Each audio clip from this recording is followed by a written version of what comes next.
Pessoal, sejam bem-vindos.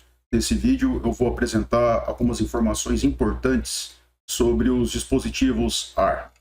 Esses dispositivos são de grande relevância no mercado de microcontroladores e microprocessadores. Esse é um mercado que, além de ser um mercado muito grande, ele é expansivo, né? A gente chega a números aí de bilhões de circuitos integrados microprocessados comercializados anualmente.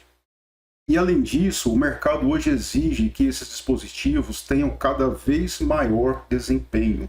E por desempenho, a gente entende que são microcontroladores que são capazes de executar um maior número de tarefas, mas sem exigir para isso uma maior frequência de clock ou maior alimentação, ou seja, maior consumo de energia. E associado a tudo isso, a gente percebe que os microcontroladores atuais eles têm uma grande conectividade, né? São dispositivos que integram USB, Ethernet, Wi-Fi e até mesmo RF, certo? E ao longo desse vídeo eu vou comentar bastante sobre essas duas arquiteturas que são os microcontroladores e os microprocessadores. Então é interessante que a gente saiba diferenciar esses dois dispositivos, né? O microprocessador ele possui a CPU, que é um circuito digital no qual são realizadas as operações lógicas e aritméticas digitalmente, claro, né? E nós temos externamente os periféricos, memória, I/Os, temporizadores, dispositivos de comunicação, tudo isso interligado por um barramento. A diferença dos microcontroladores é que todo esse sistema é integrado em uma única pastilha de silício, ou seja, é um circuito integrado que já tem internamente não só a CPU, como também os periféricos e o barramento. O que vai diferenciar um modelo para outro ou um fabricante para outro é justamente esse controle do barramento, se o barramento ele é único para endereço e para dados, ou se são barramentos diferentes para controle, endereço e dados. Então, onde entra os dispositivos ARM nessa história, né? O ARM, no caso, é uma empresa que nasceu em 1990 como Advanced RISC Machines. Então, era uma empresa que já trabalhava com processadores de arquitetura RISC, né? São máquinas com set reduzido de instruções, e no ano seguinte já colocou no mercado um processador que é o ARM6, que faz parte do núcleo básico da ARM. Tá? Então, nesse mesmo ano, algumas empresas já licenciaram esse projeto da ARM, né? Essas empresas como a própria TI, a Sharp, a NEC, a ST, entre outras, já licenciaram esse projeto para produzir sistemas microprocessados para diversos elementos, como PDAs, controle de disco rígidos, né, de HD, sistema de entretenimento e tudo mais. Então, quando eu digo que na década de 90 esse processador ele foi licenciado para outras empresas, isso abre um gancho para um fato importante sobre a ARM. Né? A ARM ela tem esse modelo de negócio chamado de licenciamento de propriedade intelectual.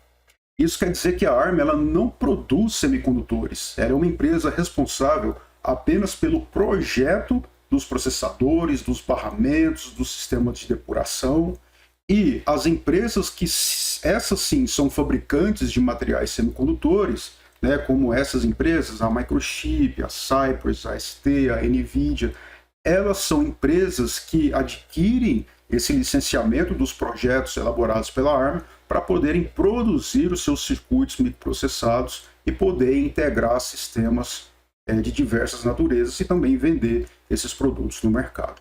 Certo? Então esse é o modelo de negócio da ARM. Bom, então, com a evolução desses dispositivos ARM, né, então nós temos ali o núcleo básico, né, que está em verde aqui, são os processadores ARM clássicos, né? Então tem o ARM7, ARM9, ARM11 e o 6 também, que nasceu lá em 91, né? Faz parte desse núcleo básico aí. E o portfólio da ARM ele foi expandido, né, para 3 perfis onde a ARM desde o início dos anos 2000, já colocou no mercado os processadores com o nome de ARM Cortex. Então ela dividiu esses processadores Cortex em 3 perfis diferentes, que é o perfil A, a gente percebe aqui na cor laranja, o perfil R e o perfil M, né, formando as 3 letras da sigla ARM, né, A, R e M. E a gente percebe nesse gráfico aqui que no eixo vertical e horizontal nós temos respectivamente o desempenho e a capacidade, né? Então a gente percebe que para as aplicações onde são empregados os ARM Cortex A, são processadores com alto desempenho, especialmente para embarcar sistemas operacionais, como o Symbian, o Linux e até mesmo o Windows embarcado. Os Cortex R, eles também têm um desempenho muito grande, chegando aí na parte de 2.25 DMIPS por MHz, né? Então são processadores com uma capacidade de processamento muito grande, tá? Então são empregados em sistemas de tempo real, em sistemas de frenagem automática de veículos, o próprio controle de disco rígidos também, que tem um controle mais sofisticado. E tem a família aqui, o perfil M, né, que é o Cortex M, que tem do M0 até o M4. Na verdade, tem vários outros ARM Cortex M. Eu vou colocar o link na descrição desse vídeo para que vocês possam observar uma tabela comparativa entre todos os Cortex M. E o M é a linha mainstream, né, a linha onde nós temos os microcontroladores ARM, né, em seu núcleo. Então, ARM é o núcleo do microcontrolador, ou seja, a CPU foi projetada pela ARM, mas o fabricante, que seja a ST, a Microchip ou a Texas Instruments, ela coloca ali os periféricos junto com esse processador para poder colocar os microcontroladores disponíveis no mercado. Bom, essa figura aqui mostra bem as aplicações principais dos diferentes perfis do ARM, né? O ARM A, o R e o M. Então nós temos aqui tanto o Cortex M quanto o Cortex R, eles podem trabalhar com um sistema operacional de tempo real, né? E aqui no Cortex A nós temos o sistema operacional de fato, como eu citei, como Linux embarcado, Windows embarcado, certo? Então nós temos aí essas figuras que representam as principais aplicações desses perfis de ARM, né? Ao longo dos vídeos que eu vou apresentar sobre o ARM, eu vou focar no perfil M, justamente por causa dos microcontroladores que tem como processador um ARM Cortex M, que seja o M0, o M3 ou o M4, né? Eu considero muito importante esses processadores, inclusive os desenvolvedores na internet, eles costumam fazer uma analogia que eu acho muito interessante, e eles dizem que o Cortex M ele é para a família de 32 bits o que o 8051 foi para a família de 8 bits, né? Ou seja, o precursor dos 8 bits foi o 8051, né? Depois isso evoluiu para vários outros microcontroladores no mercado, e é o que acontece para o ARM Cortex M para esse mundo dos 32 bits. Então já fica registrado que nós trabalharemos nos próximos vídeos com microcontroladores de 32 bits em seu núcleo. Tá? Então nós temos o Cortex M0, que são microcontroladores aí um pouco mais avançados do que os microcontroladores de 8 bits que nós temos no mercado. O M0+, ele tem apenas um consumo de energia menor, né? Então isso faz com que ele seja adequado para aplicações portáteis alimentadas a bateria ou para sistemas wireless, né? O Cortex M3 com um desempenho melhor, o M4 já tem a parte de processamento digital de sinais mais avançadas, e o M7 também. Então, o Cortex M, a gente está falando ali do M0 em torno de 0,95 DMIPS por MHz, e o Cortex M3, que é um que eu vou focar bastante nos vídeos, ele tem aí 1,25 DMIPS por MHz. Okay? Bom, continuando aqui, então nós temos essa família, né? Nós temos aqui para esses perfis M0 e M3, né, dispositivos aí com 8 e 16 bits, o M4 16 e 32, tá? Então a gente vai focar aqui no Cortex M3, e nós temos umas características importantes sobre o ARM Cortex-M, especialmente o Cortex M3. Então ele é um processador de 32 bits que tem como características um desempenho maior. Eu vou deixar aqui em inglês porque às vezes quando a gente traduz, a tradução não costuma passar a ideia correta que o autor quis colocar na referência, né? Então, nós temos um desempenho melhor, e desempenho é aquilo que eu falei no início, né? São microcontroladores que conseguem executar um grande número de tarefas, né? Sem exigir para isso maior frequência de clock, sem exigir para isso maior consumo de energia, né? Temos um consumo de energia muito baixo, né? Então nós temos aí microcontroladores muito adequados para equipamentos portáteis, equipamentos wireless. Temos um determinismo aprimorado, então isso significa que aquelas tarefas críticas do microcontrolador, bem como o atendimento às interrupções, são feitos de forma muito rápida, inclusive em função do número de ciclos de máquina do clock. Temos uma densidade de código aprimorada também, e isso significa que os códigos podem ser armazenados até mesmo nos menores footprints dos microcontroladores.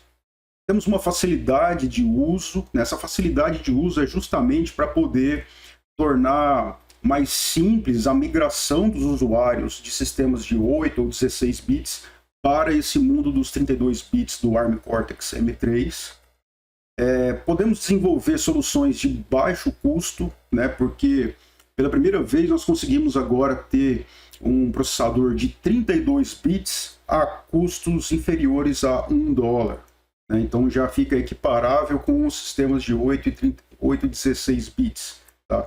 E temos uma ampla gama de ferramentas de desenvolvimento. Então existem ferramentas disponibilizadas gratuitamente pelos próprios fabricantes dos dispositivos ARM, né? E temos também ferramentas comerciais com excelentes opções de edição de código, depuração e simulação. Bom, as aplicações mais comuns envolvem microcontroladores de baixo custo, conforme eu falei, né? Isso já compete com os dispositivos de 8 e 16 bits. Aplicações automotivas, justamente por esse atendimento rápido a tarefas que são específicas, tarefas que são urgentes, e atendimento a interrupções, que são mais de 250 interrupções externas vetorizadas no ARM Cortex M3. A parte de comunicação de dados, como a gente pode manipular, fazer uma programação baseada em orientação a bit, isso é muito importante para essa parte de comunicação, controle industrial e produtos de consumo. Tá? Então a gente vai focar no ARM Cortex M3 nos próximos vídeos. Eu vou apresentar quais são as principais ferramentas de desenvolvimento. Existem plataformas de desenvolvimento, existem alguns microcontroladores interessantes para a gente desenvolver e como que a programação pode ser feita para esses dispositivos. Essas são algumas referências que eu utilizei para trazer essas informações. E já apresento para vocês que essa é uma família de 32 bits muito interessante, né, para a gente poder trabalhar. Às vezes, o que a gente pensa é que um microcontrolador de 32 bits possa ser, às vezes, assim, uma ferramenta muito aprimorada, às vezes para resolver um problema simples.